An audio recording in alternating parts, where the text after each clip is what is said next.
सभी को सादर नमस्ते। प्रस्तुत है दयानंद प्रकाश श्री स्वामी सत्यानंद जी महाराज द्वारा लिखित प्रथम संस्करण गंगा कांड 9वां सर्ग। माघवदी 15 संवत 1924 को सूर्य ग्रहण था, इसलिए सहर्षों नर नारी स्नानार्थ कर्णवास आ रहे थे। ऐसा प्रतीत होता था कि आज जन सागर में ज्वार भाटा आ गया रहा है। स्वामी जी महाराज भी उस सुसमय को अनुकूल समझकर अपने भोले भाले भारतवासी भाइयों को विवेक दान देने लगे। उनके चरित्र चंद्र की चटकीली चांदनी पहले ही दूर दूर तक छिटक रही थी, इसलिए मनुष्यों के झुंड दर्शनों को आते, प्रश्न पूछते, संशय निवारण कराते और उपदेश सुनकर धन्य धन्य करने लग जाते थे। उस महामेले में लोगों के लिए कोई चित्ताकर्षक वस्तु थी तो आनंद कंद श्री दयानंद, कोई दर्शनीय सुंदर आकृति थी तो दयानंद की मनमोहिनी मधुर मायमी मूर्ति, कोई श्रोतव्य वचन थे तो श्री दयानंद जी महाराज के सार घर में रसीले सत्योपदेश। सारांश यह है कि सारा मेला उन्हीं की ओर झुका पड़ा था। महाराज बसेंदु के नीचे बैठे हुए धर्म कर्म और आचार विचार का उपदेश करते थे, साथ ही वे इन 8 गप्पों का भी खंडन करते थे। प्रथम गप 18 पुराण व्यासकृत हैं, दूसरा मूर्ति पूजन, तीसरा शैव शाक्त और रामा अनुज आदि वैष्णव संप्रदाय, चौथा तंत्र ग्रंथ वाम मार्ग आदि, पांचवा मदिरा भांग इत्यादि मादक वस्तुएं, छठा व्यभिचार, सातवां चोरी करना और 8वां छल कपट अभिमान झूठ इत्यादि। इन 8 गप्पों को मनुष्यों को परित्याग करना चाहिए। इस मेले में भी सैकड़ों मनुष्यों ने स्वामी जी से गायत्री का उपदेश लिया। डिबाई निवासी शिवदयाल जी सूर्य ग्रहण के अवसर पर वहां आए हुए थे। उन्होंने स्वामी जी से पूछा कि ग्रहण लगा हो तो भोजन किस समय करना चाहिए। महाराज ने उत्तर दिया कि जब भूख लगे खा लेना चाहिए। शिवदयाल ने यज्ञोपवीत के विषय में पूछा कि इसका किसको अधिकार है, इसके नए धारण करने से क्या दोष है और धारण करने में क्या गुण है। स्वामी जी ने कहा कि ब्राह्मण क्षत्रिय वैश्य के बालकों को जनेऊ लेने का अधिकार है।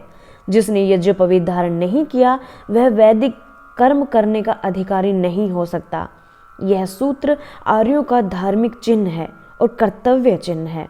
शिवदयाल जी ने संस्कारों के लाभ पूछे, जिस पर स्वामी जी ने वर्णन किया कि संस्कारों से जाति प्रबल हो जाती है, जैसे एकीकरण से सूत्र के तारों में बल आ जाता है, जैसे वस्त्रों को धोने से उनमें श्वेतता तथा दृढ़ता का आविर्भाव हो जाता है, और जैसे औषधियों को पुट और भाव न देने से उनका प्रभाव बढ़ जाता है, ऐसे ही संस्कार मनुष्य के जन्म को प्रबल बनाने में कारण है।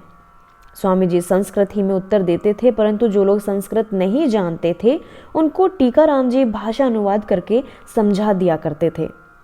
उस समय लाला इंद्रमणि जी ने स्वामी जी को कहा कि आप अवधूत होकर इतने खंडन मंडन के झगड़ों में क्यों फंस गए हैं। उन्होंने उत्तर में कहा कि मेरे लिए यह कार्य झगड़ा नहीं है, किंतु ऋषि ऋण का उतारना है। स्वार्थी लोग इस समय ऋषि संतानों को कुमार्ग पर चलाकर उसी कुरीतियों के नुकीले कांटों पर घसीटकर छलनी बना रहे हैं। मुझसे आर्य संतान की है दीन दुर्दशा देखी नहीं जाती। मैंने प्रण कर लिया है कि इस सन्मार्ग पर लाने का प्राणपण से प्रयत्न करूंगा। कर्णवास में एक दिन बुलंदशहर के कलेक्टर महाशय पधारे।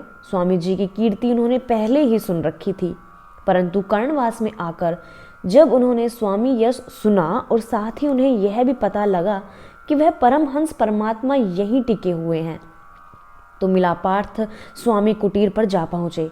उस समय महाराज कुटिया के भीतर ज्ञान ध्यान में परायण थे। कुटी से दूरी पर खड़े होकर कलेक्टर महाशय ने एक मनुष्य को स्वामी जी की सेवा में भेजा और दर्शनों की इच्छा प्रकट की। स्वामी जी ने उत्तर में कहा कि मुझे इस समय अवकाश नहीं है।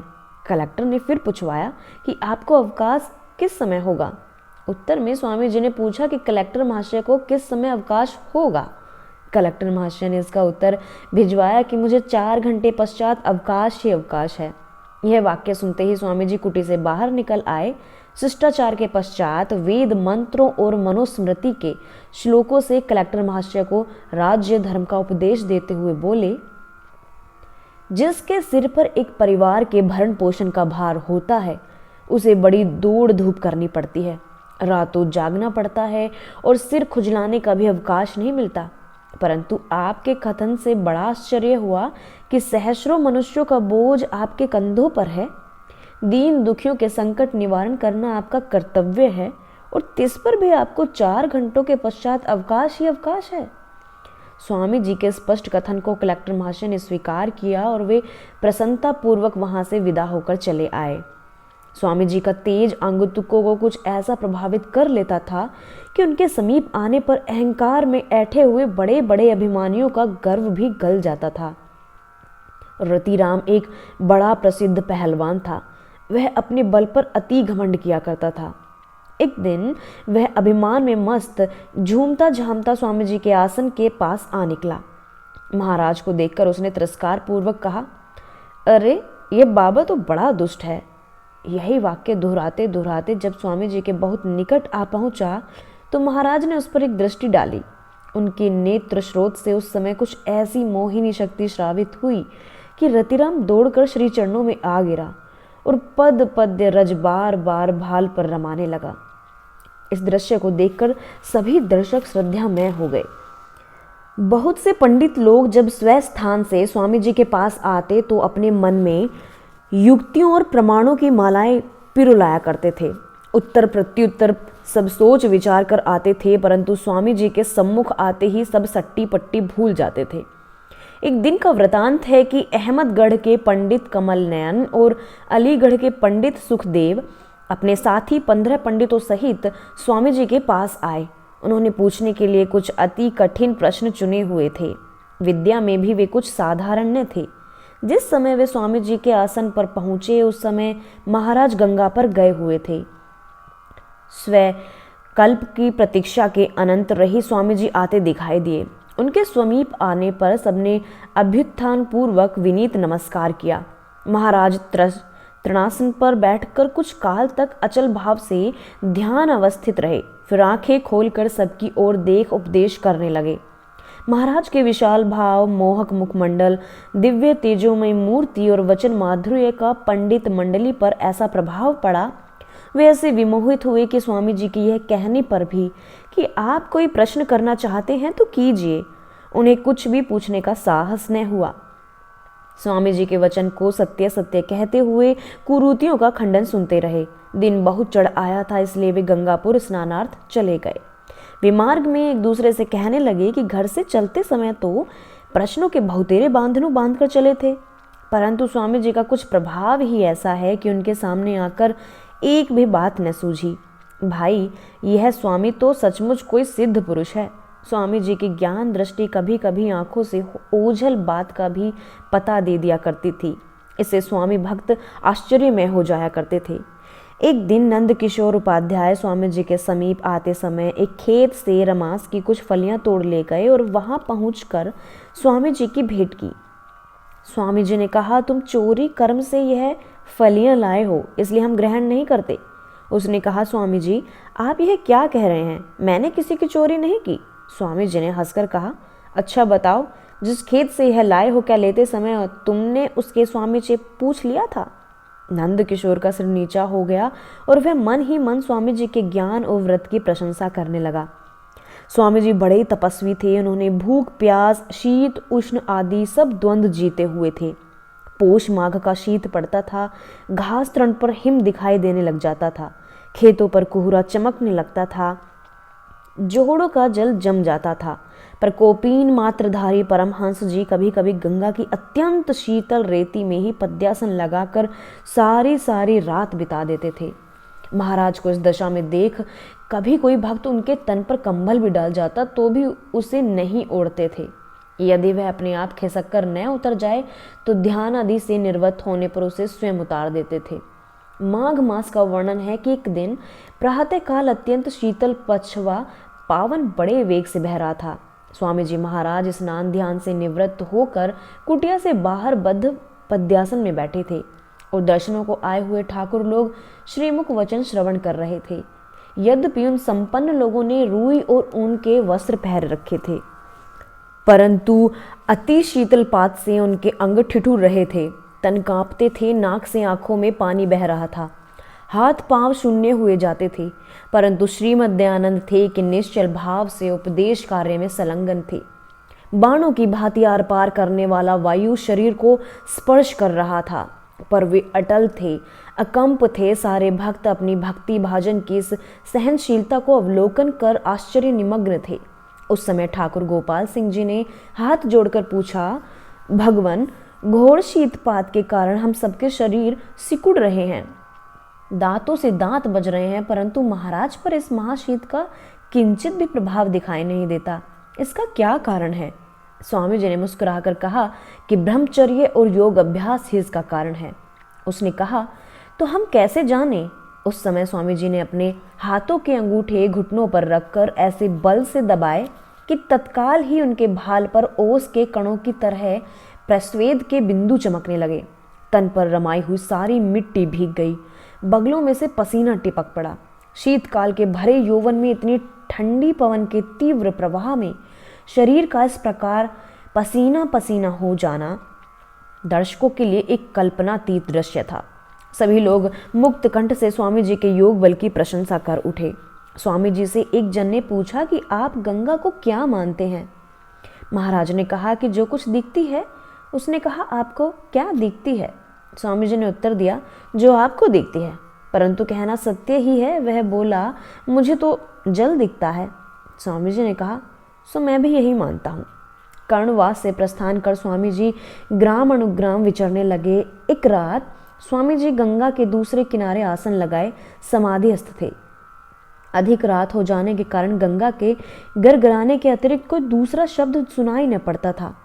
कभी कभी बीच में कुलपात की धड़ाम ध्वनि अवश्य सुनाई देती थी। शुक्ल पक्ष का चंद्रमा विस्तीर्ण विमल व्योम की शोभा बढ़ा रहा था। उसकी शुभ्र ज्योत्सना में मानो भूमि अपने वनों उपवनों सहित स्नान कर रही थी। ऐसा प्रतीत होता था मानो रुपहरे सागर ने उमड़कर आज भूम्याकाश को एकाकार कर दिया है। रेती पर चांदनी और भी चमक उठी थी। उसके साथ नील पंख की लंबायामान रेखा के सदृश गंगाधारा अपूर्व सौंदर्य दिखा रही थी। ऐसे समय में बदायूं के कलेक्टर अपने किसी यूरोपीय मित्र सहित आखेट के लिए गंगा तीर फिर रहे थे। अचानक उनकी दृष्टि उस स्थान पर पड़ी जहां स्वामी दयानंद योगारूढ़ आसीन थे। वे साथी सहित समीप जा पहुंचे। चांदी की विशाल शिला पर जैसे तप्त स्वर्ण की प्रतिमा विराजमान हो, उसी प्रकार दीप्तिमान स्वामी देह को उन्होंने बालू पर विराजते देखा।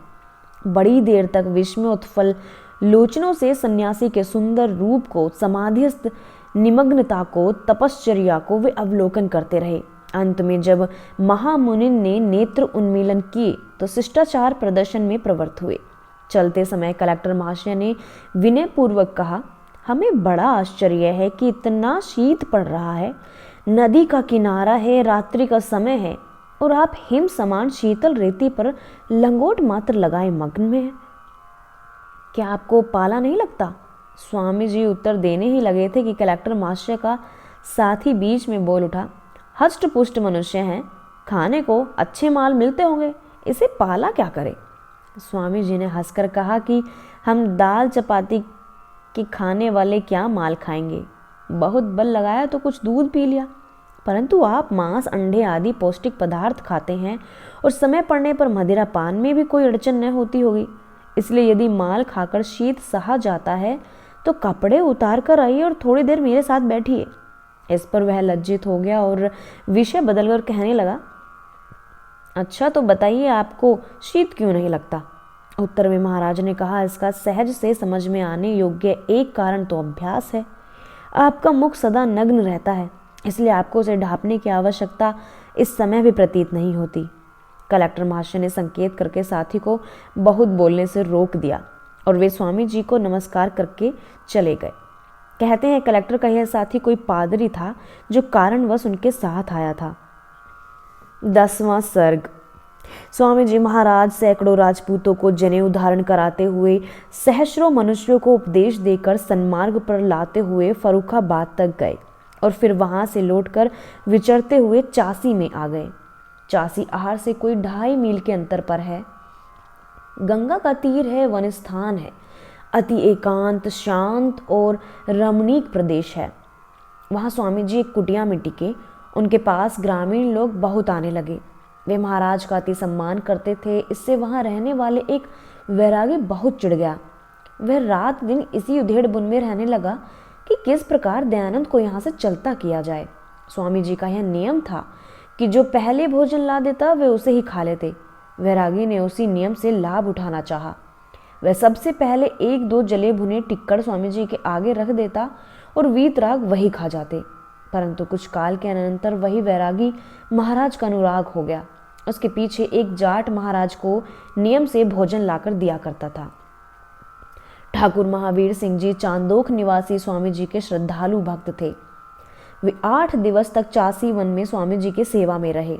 उन्हें 8 दिन तक श्री संगति में रहकर जो लाभ और आनंद प्राप्त हुआ, उसका अनुभव उन्होंने अपने जीवन में अन्यत्र कहीं नहीं किया। जहांगीरबाद निवासी ओंकार दास बहुरा गंगा स्नानार्थ चासी में गया। उस समय श्री स्वामी जी वहीं विराजमान थे।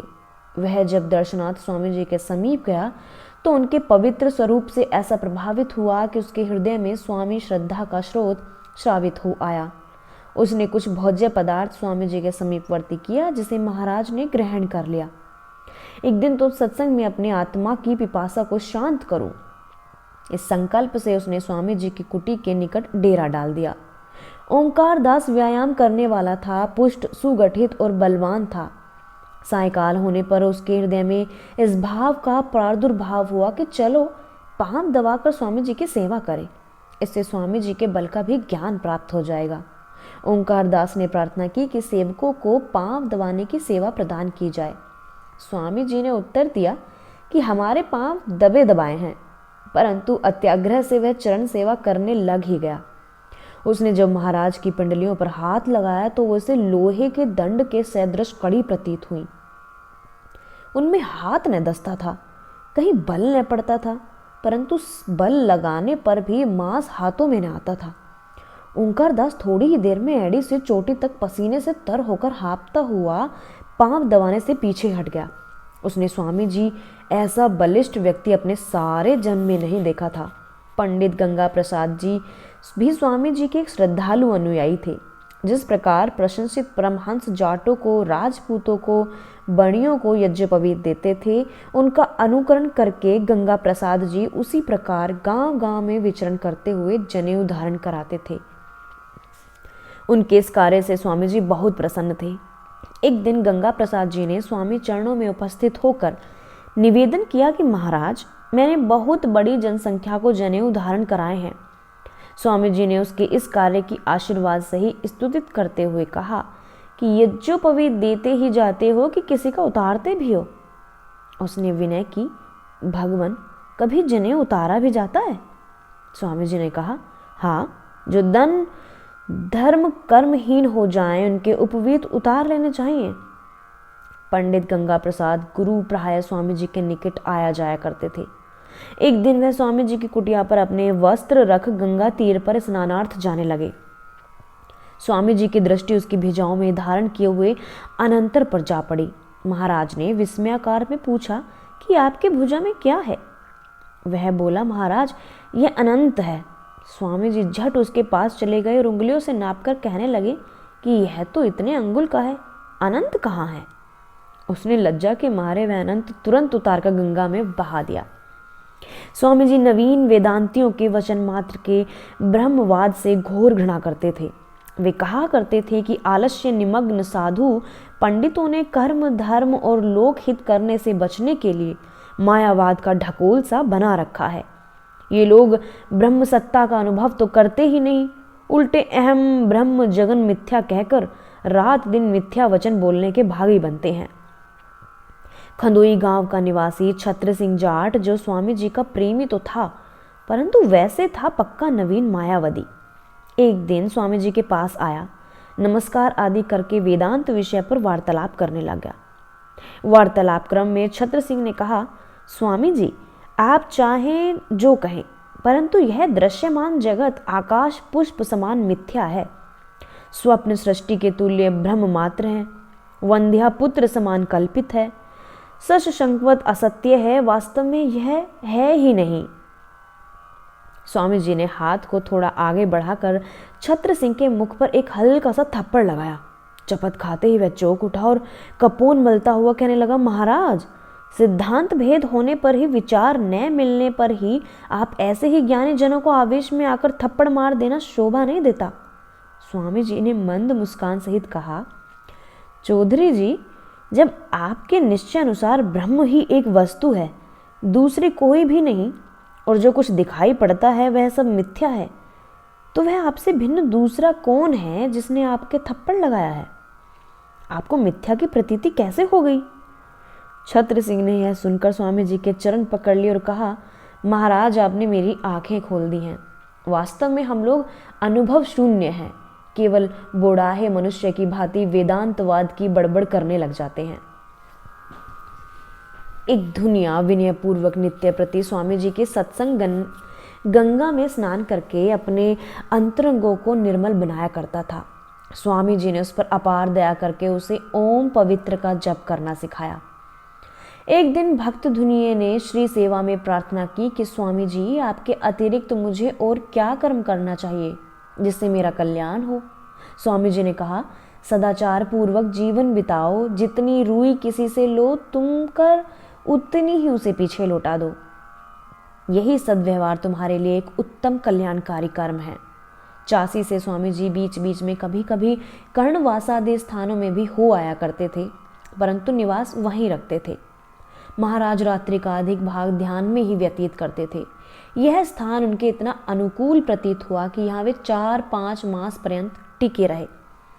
चासी से उठकर श्री महाराज अनूप शहर पधारे। वहां उन्होंने नर्मदेश्वर के समीप सती की मढ़ी में आसन लगाया। प्रत्येक समय 20 पंडितों और अनेक श्रोताजनों की वहां भीड़ लगी रहती थी। स्वामी जी पुराण आदि 8 गप्पों के बड़े बल से खंडन करते थे, परंतु शास्त्रार्थ का अब कोई प्रतिपक्षी नाम मत न लेता था। यहाँ भी लोगों ने अपनी मूर्तियां जलमग्न कर दी। ठाकुर गिरवर सिंह चांदोख निवासी यहाँ स्वामी जी के सेवा में आए। उस समय उनके पास नर्मदा के मंगवाए हुए गोल पिंड भी थे। वे उनका प्रतिदिन पूजन किया करते थे। ठाकुर महाशय ने स्वामी जी से पूछा कि क्या शिव पूजा अच्छी है? स्वामी जी ने उत्तर दिया कि इससे तो चींटियों की पूजा करना अच्छा है, क्योंकि जो नैवेद्य उस पर चढ़ाया जाता है उसे वह बटिया तो नहीं खा सकती, परंतु चींटियों पर चढ़ाओगे तो वो अवश्य खा जाएंगी। ठाकुर महाशय फिर ईश्वर सिद्धि पर प्रश्न किया। इसका उत्तर देते हुए महाराज ने कहा कि कारण के बिना कार्य नहीं होता। इस जगत में जो गति है इसका कोई कारण अवश्य होना चाहिए, और वह कारण ईश्वर है। तीनों गुणों के साम्य अवस्था में विषमताजनक वस्तु प्रकृति से भिन्न ही होनी चाहिए, तो यह परमात्मा ही है। सृष्टि में जो नियम दीख पड़ता है उनका नियंता सर्वज्ञ परमेश्वर के बिना अन्य कोई भी नहीं हो सकता। ठाकुर महाशय अंत में स्वामी जी के अनुगामी हो गए। महाराज ने उन्हें कहा कि जब तक आप जनेऊ धारण न कर सकें तब तक यह प्रार्थना किया करो। स्वामी जी ने उन्हें यह प्रार्थना लिखवा दी। हे परमेश्वर, हे सर्व जगतपति, हे नित्य शुद्ध बुद्ध मुक्त स्वभाव, हे सर्व सुहृद, हे सर्वंत निर्याम, हे धर्मार्थ काम मोक्ष प्रद, भगवत कृपा धर्मे में सदा प्रीति भरवैत, ना धम्मे कदाचित, अधर्मे बुद्धिन्द्रियाण च प्रवृत्तिणम भवेत। स्वामी जी ने यह भी जप लिखवाया। ओम नमः परमेश्वराय सच्चिदानंद स्वरूपाय सर्व गुरुवे नमः। श्री स्वामी जी में दया का भाव बहुत था। दुखितों को देख वे कृपापूर से प्लावित हो जाया करते थे और उसके दुख को दूर करने के लिए भरसक यत्न करते थे। बरलोक के राव कर्ण सिंह वैष्णव मत की दीक्षा लेकर कुछ ऐसे हटीले पक्षपाती हो गए थे कि अपने अधीन सबको वैष्णव बनाना चाहते थे। उनको इतना रंग चढ़ा कि नौकर चाकरों को भी माथे पर तिलक और गले में कंठियां पड़ गई थी। यहाँ तक कि गाय, भैंस, घोड़े तक के माथे पर तिलक विराजता था। एक दिन राव महाशय ने अपने पुरोहितों को पकड़कर बलात्कार से चंकाकृत कर दिया। वह किसी प्रकार वहां से छुटकारा पाकर भागता हुआ स्वामी जी के समीप आया और रोदन करके अपने घाव दिखाने लगा। स्वामी जी ने उसे आश्वासन दिया और उसके घाव पर अपने हाथ से औषध आदि का उपचार किया। जब तक उसके घाव पूरा न गए तब तक महाराज ने उसे अपने पास ही रखा। स्वामी जी की दृष्टि सम थी। वे आर्यों में छुआछूत, बखेड़ों को अति घृणा की दृष्टि से देखते थे और शुद्ध शूद्रों का बनाया हुआ भोजन पा लेने में कोई भी दोष नहीं मानते थे। अपितु वे कहा करते थे कि पाक क्रिया का विधान ही शूद्रों के लिए है। एक उमेदा नाई अनूप शहर में रहता था। उसके भी हृदय मंदिर में स्वामी जी का महत्व बस गया। एक दिन वह भक्ति भावना से थाल में भोजन परसकर स्वामी जी की सेवा में लाया। स्वामी जी ने भक्त के भोजन को लेकर भोग लगाना आरंभ कर दिया। उस समय वहां कोई 20-25 ब्राह्मण विद्यमान थे। वह कह उठे, छी छी छी, स्वामी जी क्या करते हो? यह रोटी तो नाई की है। महाराज ने हंसते हुए कहा, नहीं, यह रोटी तो गेहूं की है, इसलिए मैं इसे अवश्य खाऊंगा। स्वामी जी के स्वर में विधाता ने अपूर्व माधुर्य भरा था। उनके कोमल कंठ से निःश्रत नाद कोकिल कूजन का भी तिरस्कार करता था।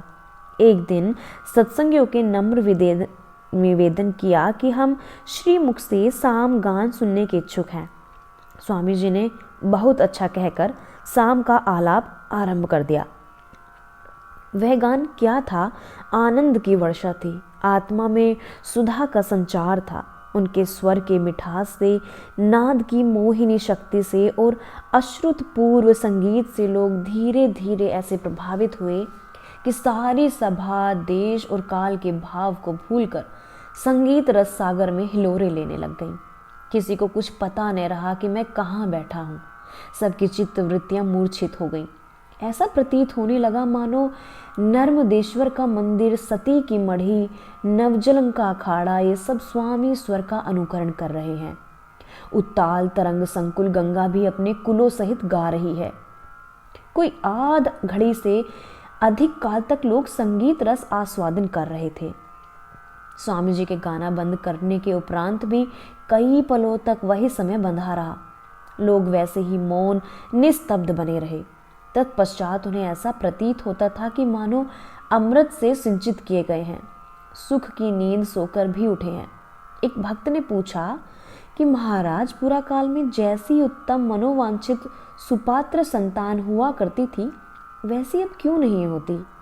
स्वामी जी ने उत्तर दिया कि प्राचीन काल में आर्यजन वैदिक संस्कार किया करते थे, वैदिक आचार युक्त होते थे, इसलिए उनके संतान में ओज होता था, तेज होता था और शूरवीरता होती थी।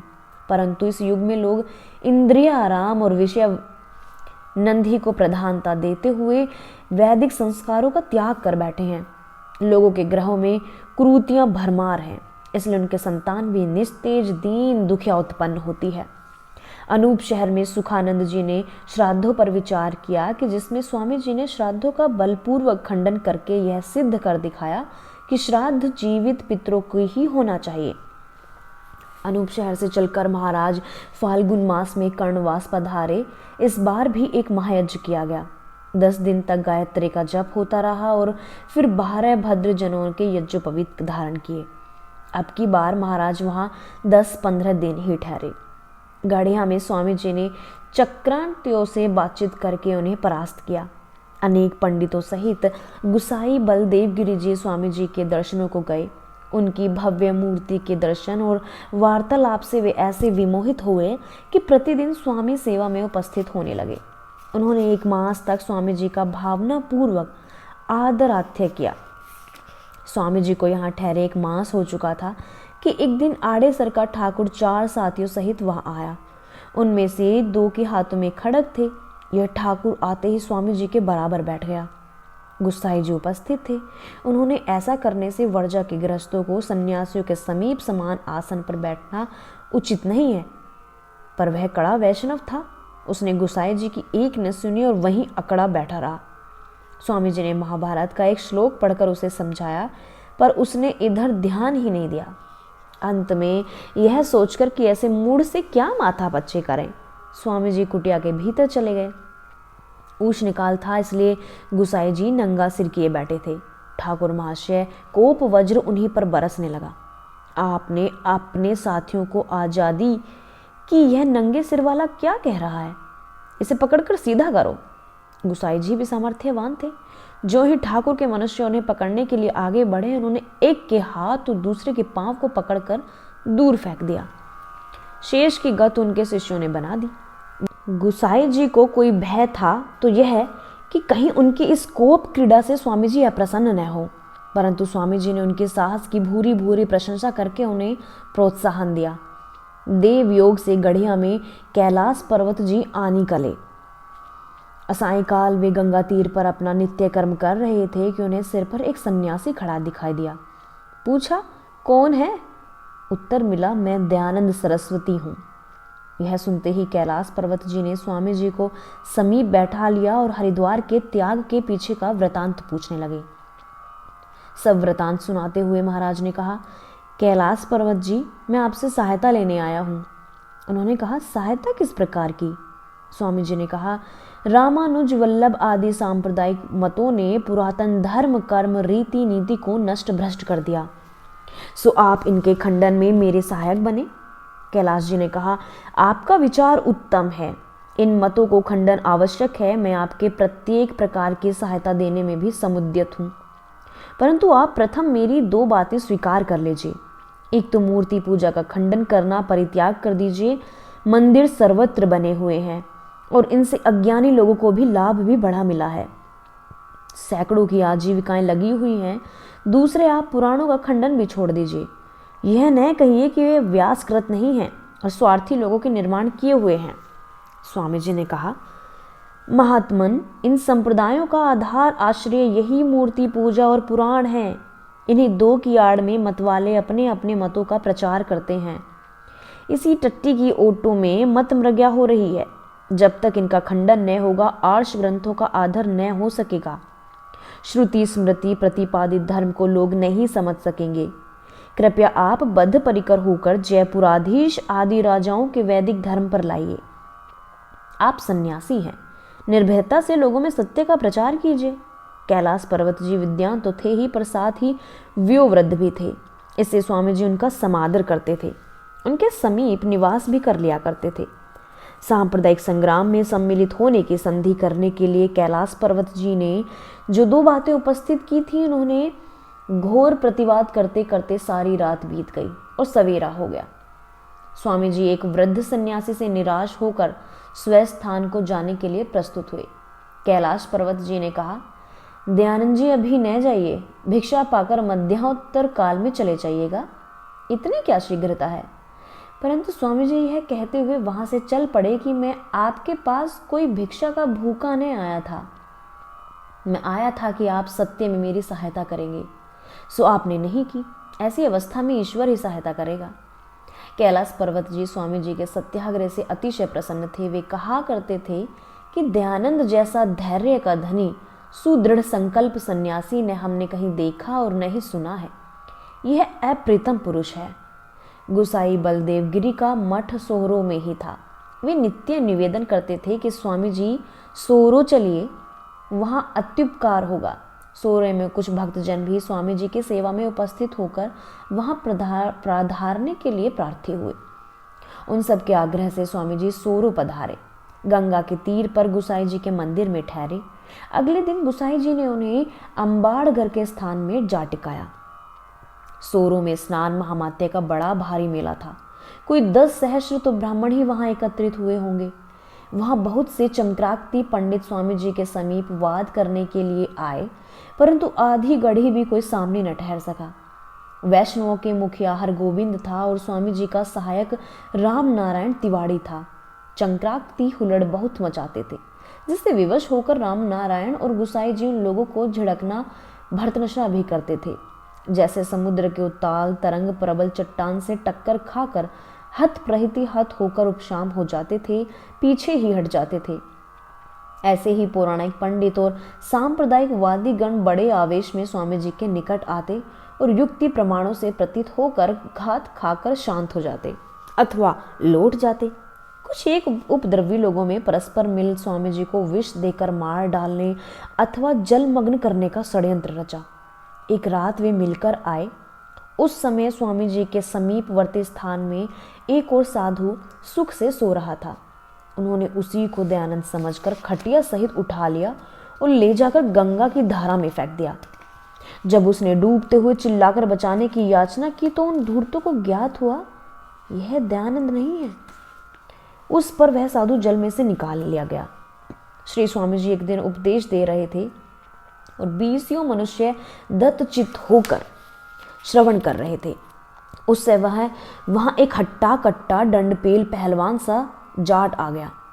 एक मोटा सोटा कंधे पर रखे सभा सरोवर को चीरता फाड़ता सीधा स्वामी जी की ओर बढ़ा। उसका चेहरा मारे क्रोध के तमतमा रहा था। आंखें रक्त वर्ण थी, भावे तन रही थी और माथे पर त्योरी पड़ी हुई थी।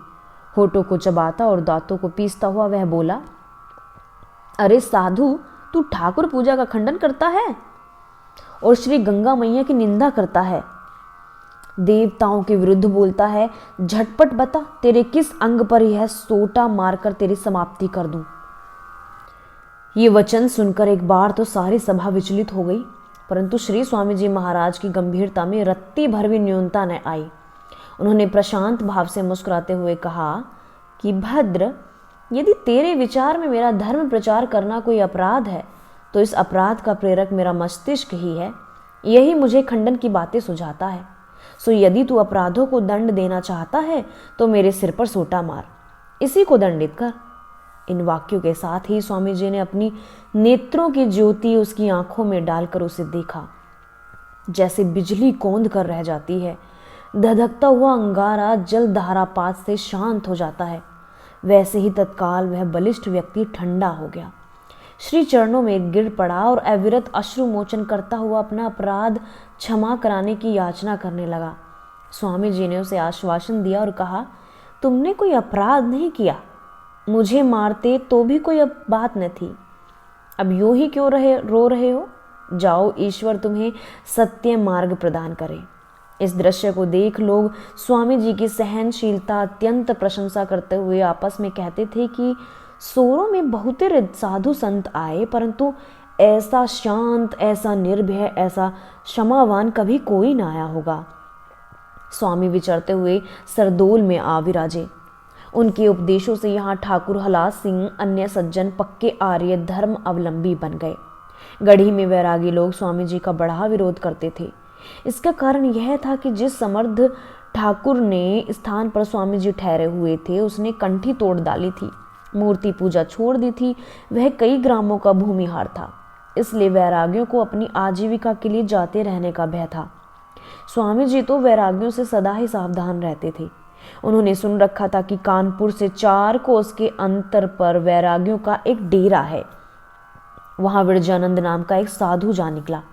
वैरागियों ने उसे दयानंद समझकर पकड़ लिया और गंगा में धकेल दिया। वह था तैरने वाला, इसलिए हाथ पैर मार कहीं किनारे जा लगा। उदासी साधु मायाराम गढ़ी में स्वामी जी की निंदा सुन उनके पास आकर कहने लगा कि दयानंद जी, आप इस खंडन मंडन के झमेले में क्यों पड़ गए हैं? हमारी तरह आनंद से खा पीकर सुख में रहा करो, क्यों वैर बढ़ाते हो? स्वामी जी ने उत्तर दिया कि हम तो ब्रह्मानंद में रहते हैं और जो आनंद के संसार में आता है वह तो तुलनातीत है। शेष भाग अगली ऑडियो में।